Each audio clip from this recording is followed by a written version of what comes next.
Today's topic, right, comes on the heels of the news item. The news item a number of weeks ago about Mark Zuckerberg and his wife giving 45 or committing to give 99% of their Facebook shares, right? Currently estimated about $45 billion, right, to charity over the course of their daughter's lifetime, or the course of their lifetime, whatever the plan was. And so this is from Rabbi Yitzchak Grossman, who pulled together the sources and the issue that we'll be discussing. And the Gemara discusses giving tzedakah as opposed, and thereby not having the Yerusha, not having the inheritance to give to one's children. And how should one calibrate such a move and such a decision?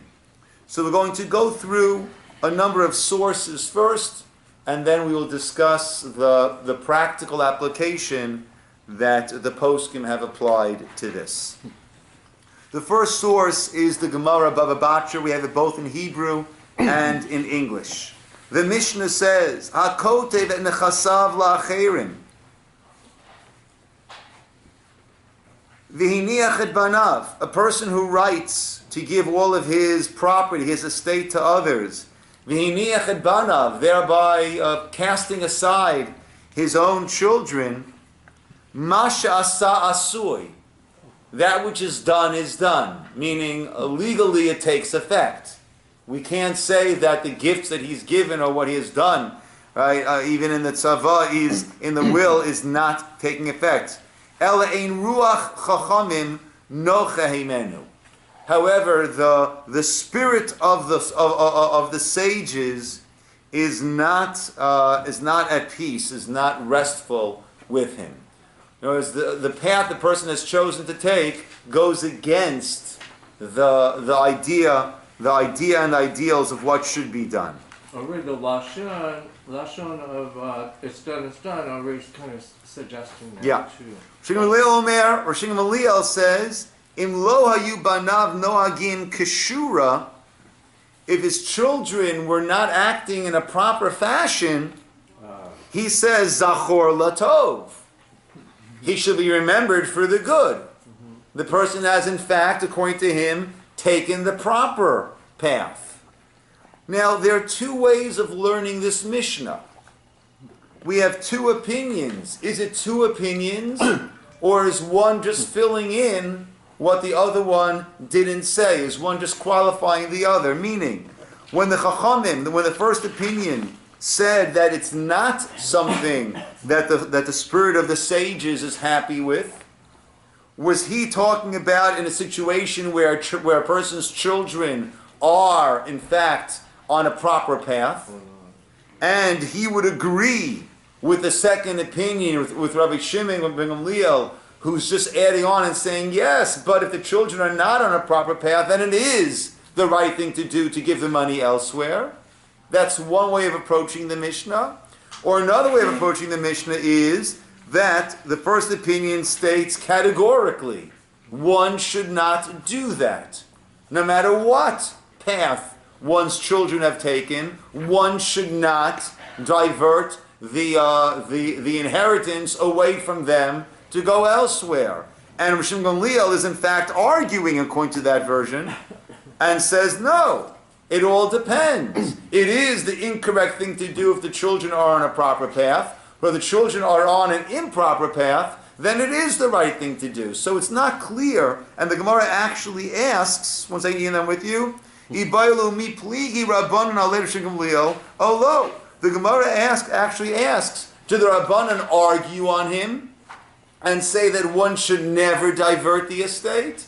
Or do the Rabbanan agree with him and he's just qualifying their statement and they would agree with that qualification? Yes? So there's a Ian. third third synopsis here. If the children do not conduct themselves in a proper manner, there could be a third reason, a third one. No, that's the second one. Rav Shimon Gamliel said, the third one could be that you leave them money if they conduct themselves in a proper manner. They change their ways. If they change their ways. Okay. Conditional. Interesting. Okay, I hear that, Ian. Let's see. Let's go a little further. So the Gemara's question is, how is this Mishnah actually structured? How are we meant to understand the Mishnah? Is it one opinion? Are these two people really citing one opinion, each one referring to a different scenario? Or is it two opinions? The first opinion, the Tanna Kama, the first opinion holds that no matter what, one should not divert the assets away from one's children. And Rav Shimon Gamliel disagrees and says it really depends.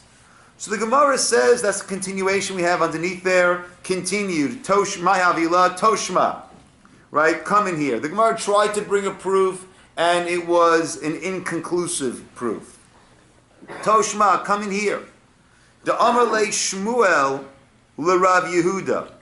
That Shmuel said to Rav Yehuda, Shinana, sharp one.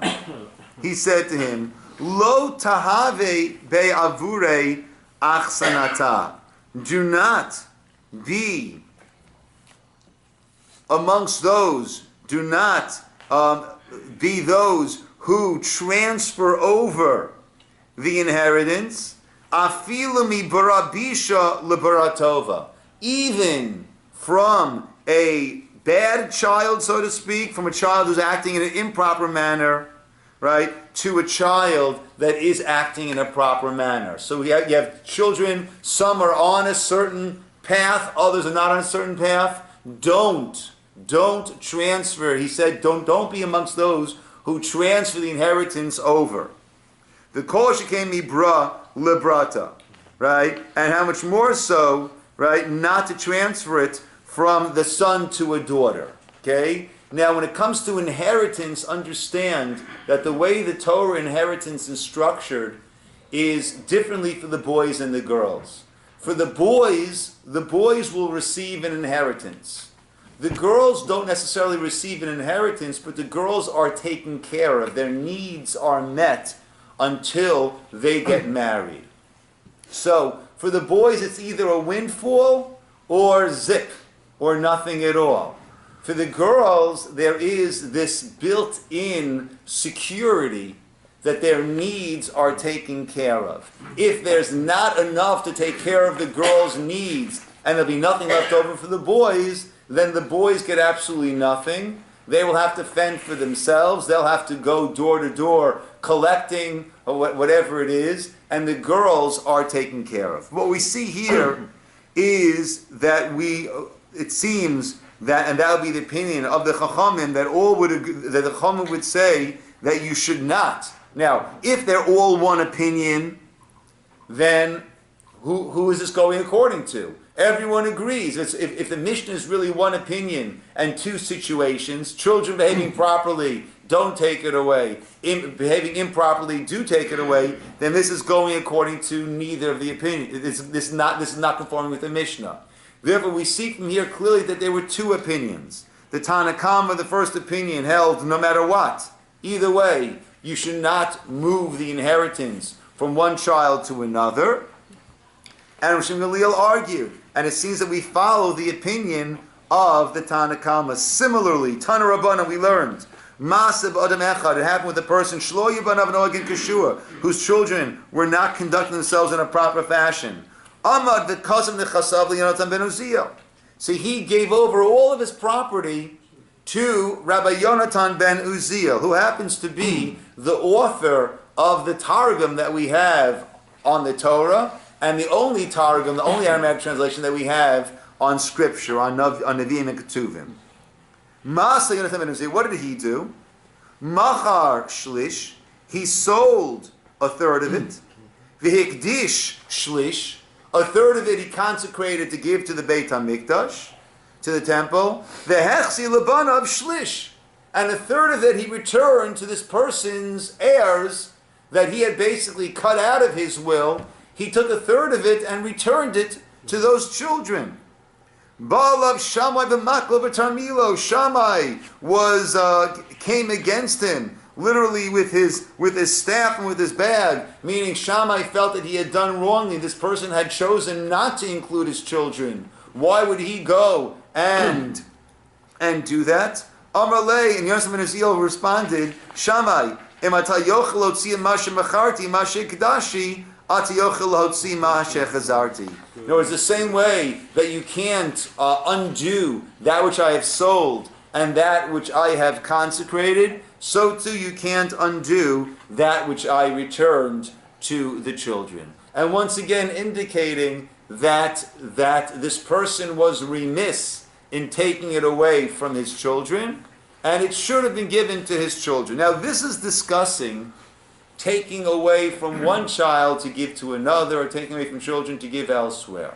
But our topic really also involves, let's say it's going to tzedakah. Let's say it's going to tzedakah. It's going to charity. How would that then be viewed? So if you flip the page over, we have another two quotes from the Gemara.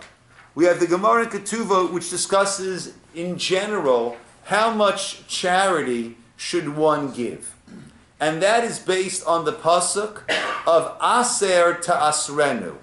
Now, Aser Ta'asrenu means you should give Ma'aser. Ma'aser actually is a combination of two words. Me, from Eser, from 10. That is where we get the idea of giving 1/10 of our income to charity. So Rabbi Ilah stated, Be'usha hitkinu, in Usha it was established, Hamivazvez, one who wants to give away to charity, Al Yivazvez Yoter Mechomesh. He should not give away more than 20%. Tanya Namihachi, we learned the same thing also in an earlier source, in a Braita, Hamivazvez, one who is dispersing his assets to charity, Al Yivazvez Yoter Mechomesh. He should not give away more than 1/5. Shema Yitztarech Lebriot. Because you don't want to create a situation where you're giving away too much and then you yourself will be in need. You yourself might be dependent and in need of others. There was a situation where a person wanted to give more than that, and his friends, his colleagues, did not allow him. Roland, if you do me a favor, please, on my desk, you'll see a brown sefer about 8 by 10 with a little yellow sticker sticking out of that. So the Gemara says that when giving to tzedakah in a normal lifetime, the normal amount to give is 1/10. One wants to give more, one should not give more than that. And the source of that actually, where do we see? So we know Ma'aser, which is Me'eser, from 10. 1 from 10 is the 1/10. Where do we see the idea of the 1/5 or the 1/20th? So the Gemara says, I don't have it in the English, sorry, but I did write on the side there. Oh, I have it in the English, not in the Hebrew. Sorry. Right? And who was it? It was Rabbi Akiva. Rav Nachman, or some sort of Achav, Rav Yaakov said, what is the proof from Scripture? And all that thou shalt give me, I will surely give the 10th unto thee. Right? So the English doesn't really help you. I will surely give. There is no word for surely in Hebrew. The way that becomes surely is we repeat the verb twice. So tithe, you shall tithe, is how we translate to you shall surely tithe. So whenever we have a verb repeated twice, perfect. It's often translated as you shall surely. But, so the English doesn't really help us. But the Hebrew, I wrote on the side there, thank you, Roland. The Hebrew is aser asrenu, aser tasrenu lach, or aser asrenu lach, right? Tithe, I will tithe, which means 2 tithes, right? 2 tithes is 1/10, and 1/10 is 2/10 or 1/5. So that's where the Gemara, the Talmud derives that the upper level would be 1/5. However, The Gemara later on in Ketubot, by 67b, tells, I have this in the English, not in the Hebrew, tells a number of stories about Mar Ukba and the extent that he would go through in order to give charity. Right? The story before the one that I copied over here is he and his wife would each time go and leave money by the doorpost of a certain poor person. Well, this poor person decided he wanted to know who is his benefactor, right? So therefore, he laid in wait. And when he and his wife came by, he started to come out to them. They saw that, they dropped the money, and they started to run. And he's running after them. And they ran and ran until they came into this house, and there was this large baker's oven that was still somewhat warm, right? And they went and they hid in there. And the guy couldn't find them, right? Fascinating. They didn't want to embarrass him, even though he would be embarrassing himself and he would realize who's giving the money, but they did not want this person to be embarrassed. And the Gemara goes on to say that when they got out of the oven, his feet were a little bit hurt by the heat, and his wife's wasn't. And they understood that this wasn't just a different temperature, right? But they understood that she had a greater merit than he. And he wondered, why did she have a greater merit? And the Gemara's explanation is that he would give money for tzedakah, and then the person would need to take that money and then go and procure the needs. Whereas she would give, he would come to the house, she would give them food. She gave them a more direct form of benefit, and therefore her merit was greater. The next case of Mar Ukva had a poor man in his neighborhood to whom he regularly sent 400 zuz on the eve of every Yom Kippur. On one occasion, he sent them via his son. The son came back to him and said, "He doesn't need your help. Don't send him money. He doesn't need your help." The father said, "What have you seen?" And the son said, they were spraying fine wine in front of him, right? Which is a certain extravagance to have the scent of fine wine being sprayed. To which Mar Ukva respond, is he so delicate? Is he such a refined person? Because before in the Gemara had discussed that if a person has the means, you need to help a person get back to where they were. You know, the Gemara says, give them that which is lacking, that which they are lacking. Now, for some people, what they're lacking is very simple. For other people who had a certain lifestyle beforehand, what they're lacking could be rather extensive and rather expensive. Now, we won't do that at the expense of someone else who needs food. We're not going to buy this guy a Tesla at the expense of someone else who needs food. Right? But we should try, but when possible. So Mar Ukva's response was, is he so delicate, the father said? And he doubled the amount that he sent to him. When he was about to die, and this is important for us, he requested, bring me my charity accounts. Finding that 7,000 gold denarii were entered therein, that's what he had given to charity, which is quite a serious amount. He explained, the provisions are scanty and the road is long. That's all I've given. I've got a long road in heaven. I've got to be able to show that I have what to give. And therefore he distributed half of his wealth. The Gemara asks, how could he do such a thing? Didn't we learn up above, it was ordained at Usha, that a man who wishes to spend liberally, meaning to give to tzedakah, he should not spend more than a fifth? What justified his going and giving half of his wealth? So the Gemara says, well, that applies only during a person's lifetime. Since he might, remember the reason we gave is he might become impoverished and need it. At the time of a person's death, there it's the opposite. What sort of currency, we'll soon see this in Aruch HaShulchan, what sort of currency does a person bring? Does a person bring to the world to come? The only currency they bring is their mitzvot, their tzedakah, that which they've done in their lifetime. And therefore he felt, right, this applies only during a man's lifetime, since he might be there be impoverished. But after death, this does not matter. The question, you started by saying someone had 48 billion or something, you gave away 47 billion, and you're left with $1 billion. You're not going to be impoverished. I agree. I agree. I'm not too worried about Steve Zuckerberg. I agree with that. So Yeah. And we're not going to go through today, but in a situation where a person has so much, as long as they leave themselves more than enough, right? I quoted recently Warren Buffett, who started.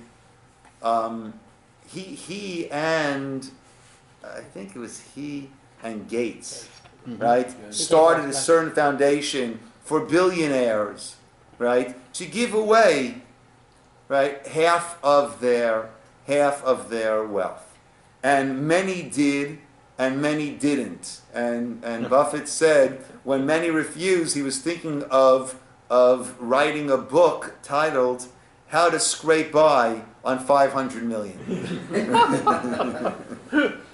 Yes. So the uka, and isn't it kind of second guessing Hashem? Because there could be something where the man lives after all. How do you? I mean, aren't you? You think it's your time of death, but Well, look. Usually, a person has a pretty good idea. You know, if he's an older man, right? So then it seems that he was at the point, right? It was the point of death, right? This was at the very end, right? This was at the end of his lifetime. Okay. Question. Yes. What about the belief, basically, that our reward should come in afterlife?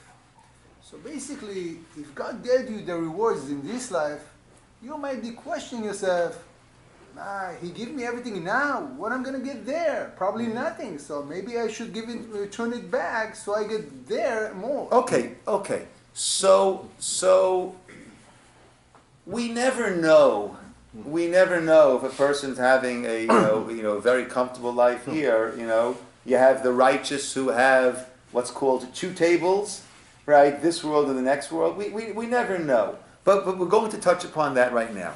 Okay, we're going to touch upon that. So, according to this Gemara, Mar Ukva gave how much? 50%. So one might say, at the end of one's lifetime, if one wants to give 50% to tzedakah, right, then that would be considered okay.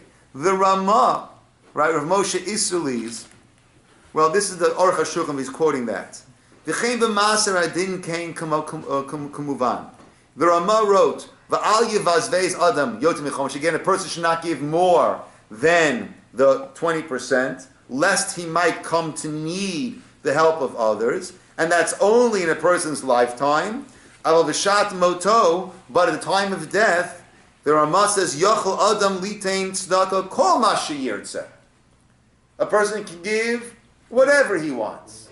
See, he learns the Gemara when it said that Ma'ukva having to give 50%, but the Gemara's allowance is to give all that you want, whatever it is.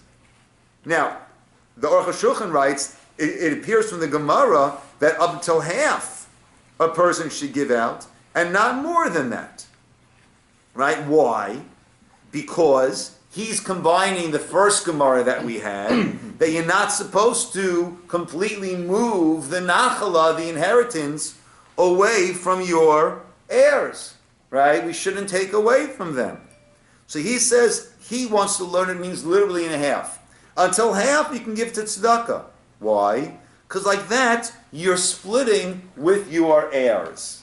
Look how he says it. Mechza lo ulanishmato, umechza liyarshav. Half for you and for your soul, half to serve as a merit for you and for your soul, that this is your tzedakah that you've given, and the other half can go towards the yorshin. The other half will go to the heirs.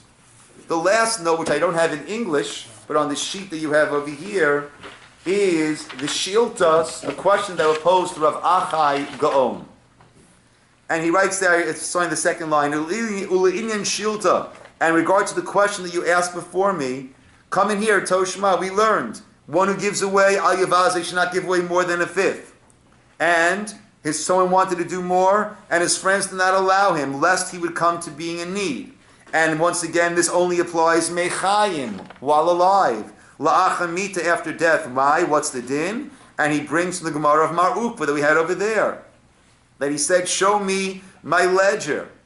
Right? And then, what did he do with 7,000 gold coins? He said, a long road, not enough provisions. And he said, Amar havu tilta min chasai la'aniyeh. Right? So he has the text that he said to give a third, right, to the poor. Didn't we say you shouldn't do more than that? Right? That's only alive. But after that, right, you can give a third. V'chein hilchata. And that is the halacha. So we have different opinions on how much. Is it all, like the Ramah says? Is it half? Is it a third? But it seems clear that if a person is giving to tzedakah, to charity, then that is considered justified, and it's not, well, we do have the issue of taking away from your children. But at the same time, we also have the concept of half for your neshama and half for others. We have a concept, we have an understanding that this is the world of doing. And the world to come, at that point, a person cannot advance their standing, cannot advance their station. Right? That's the lesson we have, the weekly lesson we have of Shabbos. Shabbos, Friday, we prepare. Stop. Stop. Sunset, stop. Whatever you've prepared, you have. Whatever you haven't prepared, you don't have. The next week we have that same lesson. Prepare, stop. And that's the lesson of life. Life is given us as a time to accomplish, to do, to prepare. And then once a person leaves this world, once the neshama, I should say, leaves the body, once the soul leaves the body, at that point one can't do anything. However, that which one has set in motion in their lifetime can continue to generate for them afterwards. The children, and the good that children are doing. That's the idea of saying Kaddish. That good is still being done, right, on your behalf by those that you have left here in this world. Right? And if a person doesn't have someone saying Kaddish, so they'll hire someone to say Kaddish. Again, that is that their money is going to help someone, or kindness that people have done that have helped other people's lives, or tzedakah, charity that people have given that has changed the lives and continues to change the lives of others. So that continues to generate for a person even after they've left their life, they've left this world. It's not what they're doing; it's what they did in this world that is continuing to function, continuing to generate. So therefore, that idea of half for your neshama, or a percentage for your neshama, and a percentage for others, is certainly, from the Gemara, certainly not just accepted, it seems to be the path that was presented. The Chasam Sofer discussed a wealthy, childless person who wanted to donate most of his wealth to a certain charitable foundation, leaving the minority to his other heirs. He didn't have children, he had other heirs. And the Chasam Sofer says that the prevailing custom, he called Masim B'chol Yom, is that childless individuals would in fact give to such foundations based on what we said before, right? That one wants to do for their own soul as they are going forward. Now, is that only someone who is childless? So the Aruch HaShulchan rules that, once again, donations to charity for the memory of one's soul are appropriate for a wealthy person, and this is the general custom. Right? We did begin with the idea of not cutting family out. So if Moshe Feinstein also allowed substantial charitable death bequests, as long as he leaves his children a significant amount. Now, he wrote this in the Hebrew year 5726. Now we're where? 5776. So he wrote this half a century ago, right? So that must have been in 1966, if my math is correct. And there he said, leaving each son $1,000 is sufficient. Now, $1,000 in 1966 is probably, I would say, between 5 and 10, or closer to 10,000. If you just look at what tuition costs, if we use that as a barometer, You don't want to go there. or 20,000. or 20,000, yeah, whatever it is, right? Right. 20,000 though, not significant Right. anymore. So the question is, how are we defining significant? Are we defining something to leave them, that they can live on for the rest of their life? Clearly not, right? We're talking about a significant amount.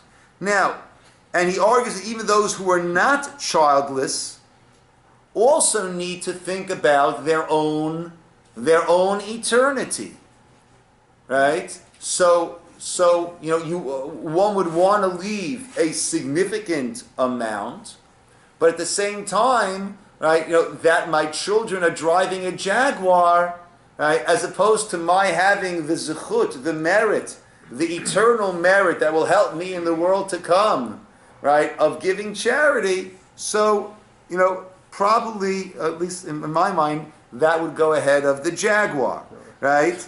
So therefore, it's one's personal interest to gain additional merit, right? Now, so even if a child is not, that we began with, even a child is not, on the path that we had hoped they would be on, or behaving in accordance with our hopes and beliefs, they should not be cut out, right? A certain amount certainly should be left for them, right? But prioritizing and saying also to have that merit for the person and to give to charity, that was certainly presented in the Gemara. Rav Moshe further suggests, interesting, the prohibition against disinheritance applies only when it is motivated primarily by the desire to disinherit.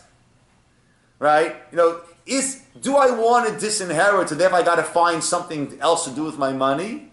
Or do I have a strong will, a strong want, a strong desire to give of my assets to a good cause, and along the way the kids will get less? So he says where the primary motivation is the good deed, there is no problem at all, again, provided that they are left with a significant amount. And again, the significant amount, he said $1,000 in 1966, right? So that can be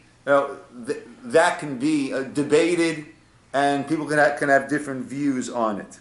Does the Gemara refer to percentage? I think it's a percentage, not a Well, in our lifetime, it's a percentage. Yeah. That's the 1/10 up to the 1/5, the 10 to 20%. The Gemara also, in the end, said 50% in the case of the. But in the time of death, so there are two versions of the Gemara. One version is 50%. Another version is 1/3. And the way the Ramah learns the Gemara is that this person happened to give 50. But the Gemara states that one can even give all. Right? Though it would seem, that's what the Ramah seems to say, though it would seem the Ramah would agree that some should be left, right, for the children. But it's not a percentage, though.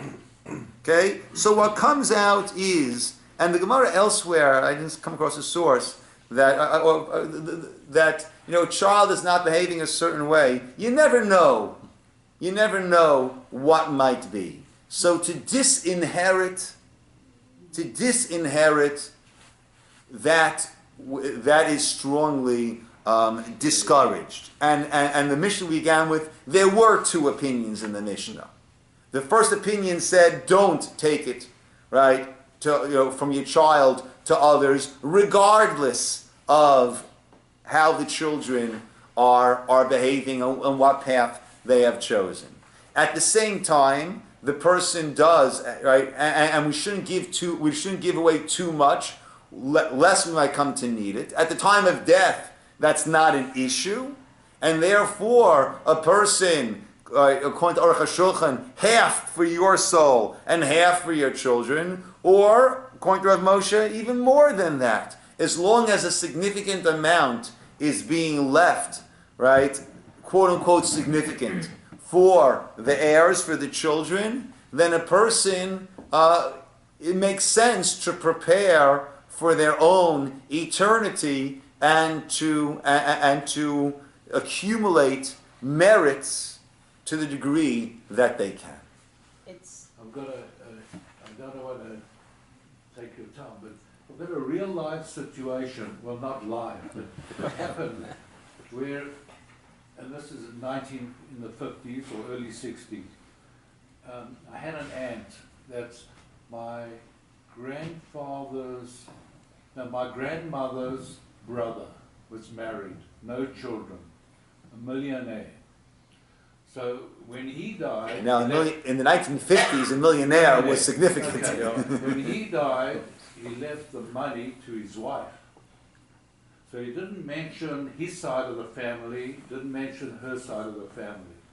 When she died, she left all the money to one nephew, because they were childless, and $1,000 to my side of, not to me, but to someone on my side of the family.